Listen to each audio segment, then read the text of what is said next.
As a beginner or intermediate woodworker that is looking to purchase your first router, which one should you buy? So routers can be intimidating. They can almost be scary. You see the horror videos online, hear the stories about kickback and bits, and it is scary to have this loud spinning bit that's moving very fast, very close to your body parts. However, I'm hoping to break down some kind of basics about routers in this video. So here I have a few of the routers that I own, as well as some of the different bases for routers. Let's start with bases. So for a standard router, you have two types of bases. You have a fixed base, which looks like similar to this or this. And then you have a plunge base, which looks similar to this. The plunge base difference is that there's springs in here that when you push this down and push down, the router can plunge. It can move up and down almost instantly, right? You can do it while you're using it. A fixed base, typically this adjustment will allow the router to move up and down, but it is fixed. You use the handles like this where they're attached to the base, whereas this one, they are attached to the router that allows it to move.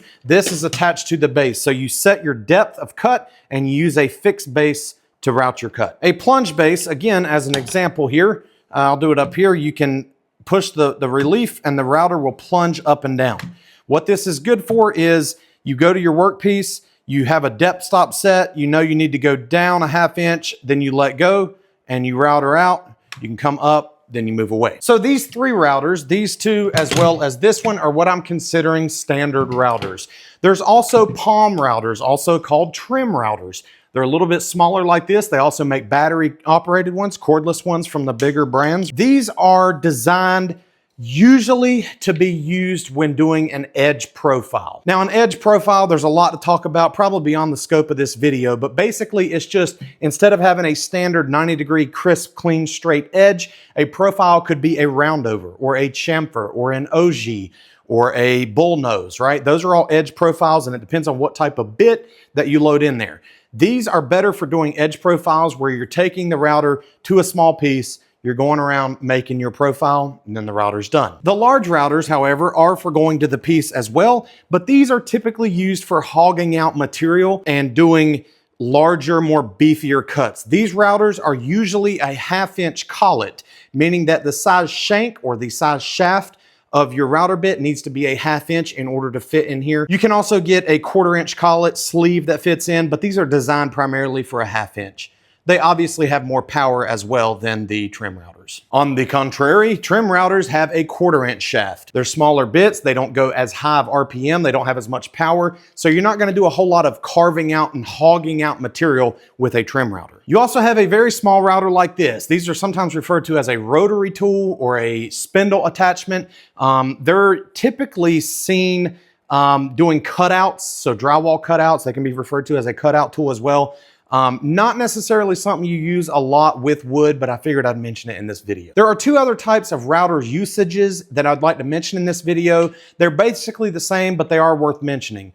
One of them is a standard size router like this or this, but without the base, and typically seen mounted in a router table. You can see here that I have a Craig router lift in a router table that I have made. Plans, by the way, are available on my website. But the router does not have a base. It's just mounted in the lift and then it is used in the router table. On the other hand, there is one more type, and that is a spindle. That's actually not even a router at all. It acts just like a router, but it is designated as a spindle. They're typically quieter, they operate a little bit differently on the internals of the machine, and they're hardwired to, for example, in my case, a CNC machine. So the original question, which one should you buy first? Well, I think you need to ask yourself, what do you need it for? If you're watching this video, it's probably because you're thinking that you need a router. That's great. What do you need it for? Are you working on a specific project? If you're trying to cut dados, for example, I would recommend a larger router like this. If all you're trying to do is do some roundovers and maybe a couple of edge profiles on a piece of trim or something that you're working on,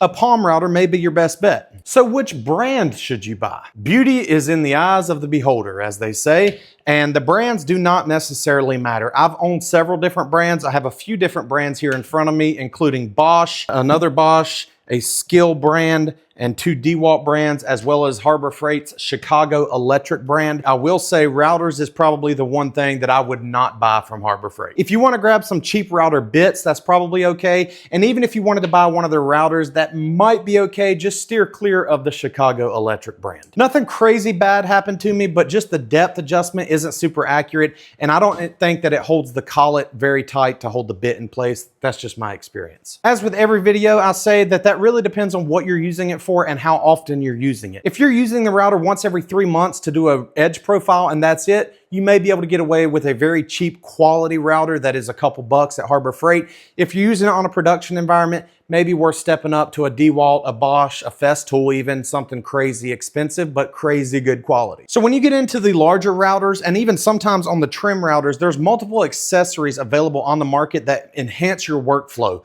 Some of them being little collets and bearings for using a dovetail jig. These are specific plates that can be changed out on the bottom of your router that include a little offset bearing in there. Again, multiple different plates. Most of these plates will fit on different routers. Just make sure when you buy a plate that it lists your router specifically, or at least something that's universal that they can guarantee will fit. And then there's different jigs, again, that can snap together and make using routers for cutting circles. That's another great use of a router. If you do that, I would suggest potentially a little bit larger router depending on the material that you're using. If you're using something kind of small, you just need to cut out one circle, you could probably get away with a smaller trim router. If you are looking at trim routers, you may be presented with the decision whether to buy corded or cordless, meaning battery powered. Again, totally up to you and what are you using it for? If you're using it on the job site every day, in a house somewhere, on a job that there's not a great outlet nearby and it's a pain in the butt to run an extension cord, maybe battery is the way to go. However, if you're cutting dados for cabinets 8 hours a day for 6 days a week, you probably don't want a battery because you're going to be changing the batteries out over and over. Using a router can be intimidating with a cord because it's always kind of in the way. You can wrap it and loop it and try to get it as organized as possible, but it's going to be in the way at some point. Cordless, of course, is nice in that manner that you don't need a cord here and the battery just rides right on top and no need to worry about the cord. But if you want consistent, reliable power that's not going to slow down when the battery goes dead, corded is the way to go. There are tons of other accessories, bits, things that I could talk about routers for days. The point of this video was just to give you an idea into the basics of routers, as well as the type of brands that I would recommend. Personally, most of my routers have been DeWalt and Bosch. That's probably the two that I would recommend as far as mixing quality with the price point. There are certainly way stronger, better quality routers, but the price goes up. There's certainly cheaper routers, but the quality goes down. That's just my opinion. I'm also a DeWalt guy, so I'm gonna recommend DeWalt. And Bosch just seems to be of good quality too for the price that you pay. If you enjoyed this tool review video, let me know what kind of tool reviews you want to see next. Hit the like button and subscribe to my channel. Take care.